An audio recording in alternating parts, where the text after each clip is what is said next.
Iginiit ng Philippine National Police na nananatiling mataas ang moral ng kanilang hanay kasunod ng pagtupad ng kanilang tungkulin hinggil sa pag-aresto kay dating Pangulong Rodrigo Duterte.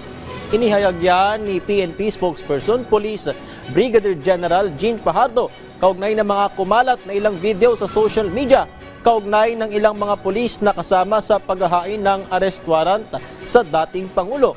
Ayon kay Fajardo, nananatiling profesional at nakatutok ang pambansang pulisya sa pagpapatupad ng kapayapaan at kaayusan sa bansa.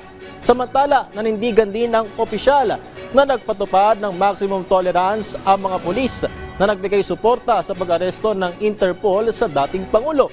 Hindi anya gumanti ang mga ito sa kabila ng masasakit na salitang ipinukol sa kanila at kahit ang pananakit. Ang sinasabi po nila ay umiiyak po yung pulis. Hindi po totoo yun. At ang sinasabi nilang mababa po yung moral ng pulis. Hindi rin po totoo yun. At sa mga lumalabas na mga video, ang pakiusap po natin, huwag po tayong basta-basta maniwala. Ang PNP po ay nakafocus po sa pagpapatupad po ng aming mandato. Sabi nga natin, mission accomplished, kaya mataas ang moral ng pulis natin. It is our opinion, ma'am, na nasunod po yung proseso. Kaya nga sabi ko nga sa iyo, we exercise maximum tolerance. O kung may mas higit pa sa maximum tolerance po, ay yun po ang ginawa po ng PNP.